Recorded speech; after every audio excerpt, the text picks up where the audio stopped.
Oliver Twist, Chapter 19. Inside the Cottage. Bill Sikes! Oliver sat up quickly. Where was Bill Sikes? It was then that Oliver realized he was in yet another room. The wallpaper was decorated with tiny red roses. The windows were covered by white lace curtains. The boy's heart was pounding. Oliver realized that this place was safe. It had the same quiet calm of Mr. Brownlow's home. Oliver walked to the window and lifted one of the lace curtains. He looked out into a beautiful garden. The yard was filled with lovely green trees and flowers in full bloom. He recognized the gate that Bill Sikes had lifted him over. The place looked so different in sunlight. It was not scary or dangerous at all. A young woman was walking through the garden. She was picking flowers and placing them in a basket. She looked up and saw Oliver at the window. He was embarrassed about being discovered. She seemed quite happy to see him, though. She waved, then ran toward the house. She opened the bedroom door a minute or two later. "Good morning," she said cheerfully. "I'm glad to see you're all right." Oliver was surprised by her kindness. Did she not realize he had broken into her home last night? "The doctor has already come and gone," she said. "He said the bump on your head wasn't serious. He thought you might be in a state of shock." She put her hand on his forehead to check for fever. Oliver stared at the young woman. She had a soft, delicate face and light blonde hair. She looked familiar to him, although he was certain they had never met before. "Why don't you get dressed?" she said. "You can come downstairs for some food." She pointed to a chair in the corner. "I left you some of Harry's old clothes. I'm afraid your pants were quite ripped up." Oliver dressed slowly after she left. This was yet another strange turn in our young hero's life. He was once again saved from the hands of Fagin and Bill Sikes. He had once again woken up in a warm and comfortable bed. Oliver was quite sure that there was no way to know what the future might hold. He left the bedroom, and following the sound of soft voices, he made his way downstairs. In the front room he found three people. Mrs. Maylie, the elderly owner of the house, sat by the fire knitting. Her son Harry, a young man about 22 years old, sat across from her. Rose, the young woman from the garden, stood by the window. She called Mrs. Maylie her aunt, but the two women were not related. Rose had lived with Mrs. Maylie since she was a very young girl. She was an orphan, just like Oliver. They stopped talking as Oliver walked in. Harry stood up. "Please have a seat," he said to Oliver. He pointed to a chair near the fire. "We have a lot to discuss." Oliver did as the young man asked.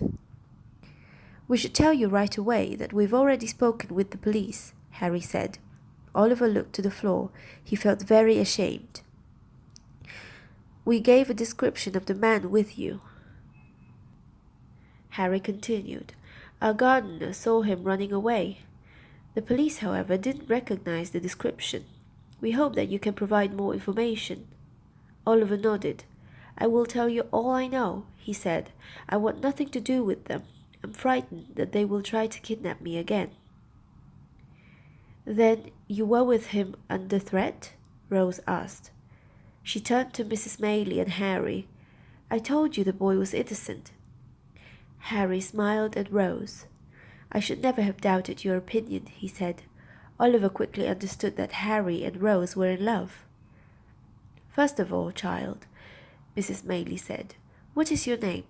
Mrs. Maylie had a kind and gentle voice. She had been a widow for many years. She was not a wealthy woman, but her family lived comfortably. "Oliver Twist," he said.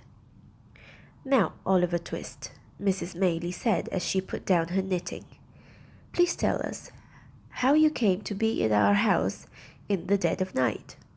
So Oliver told them his whole history. He described his mother's untimely death, the workhouse, the undertakers, his walk to London, and meeting Dodger, Fagin, Nancy, and Bill.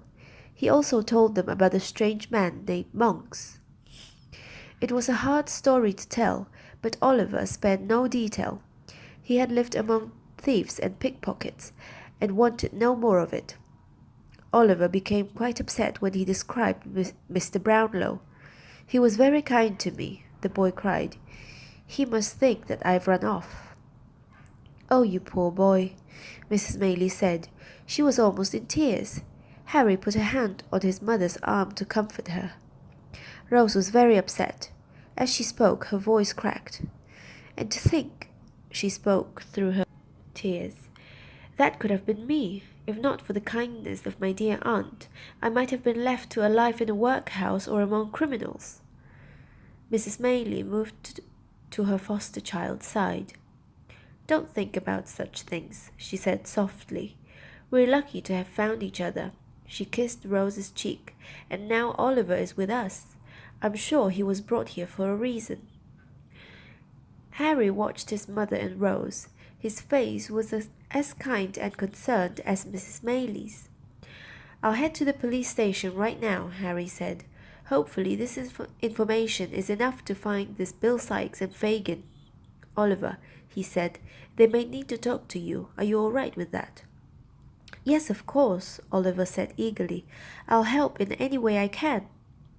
Harry kissed his mother goodbye before leaving for the police station. Oliver spent the rest of the day with Rose and Mrs. Maylie. He heard all about their lives. Many years ago, Mrs. Maylie and Harry had lived in a small city near the sea. When Harry was 6 years old, their minister came to see Mrs. Maylie. He had a young girl who needed a home. Her father had recently died and her older sister had disappeared. The church was looking for another members of the family, but they had very little information. They did not even know her last name. The little girl needed some place to stay while they searched. Mrs. Maylie said she was glad to help and took young Rose into her home. "Did they not find any of your family?" Oliver asked. He felt sympathy for Rose. Oliver knew only too well the loneliness of an orphan. "They found no one," she replied. "My father died without leaving any identification." "Oh," Oliver said, "that's so sad." "Don't feel sorry for me. I have been very lucky." Rose put her hand on the boy's arm. "My aunt, for that is what I call Mrs. Maylie, has given me a wonderful home. I have always been treated as family." Rose smiled at her foster aunt and then at Oliver. "And we hope some day to make her even more a part of our little family," Mrs. Maylie smiled. "Our Harry has proposed marriage to Rose." Rose looked to the floor. Her face flushed red. "I cannot accept, Aunt. You know my reasons." Mrs. Maylie tried to argue, but Rose stopped her. "Harry will soon be a minister. It would be improper for him to marry a woman with an unknown past. It would create a scandal." "Oh, Rose," Mrs. Maylie said sadly. The old woman knew there was no point in fighting. Rose's mind was set. Oliver looked at these two kind women.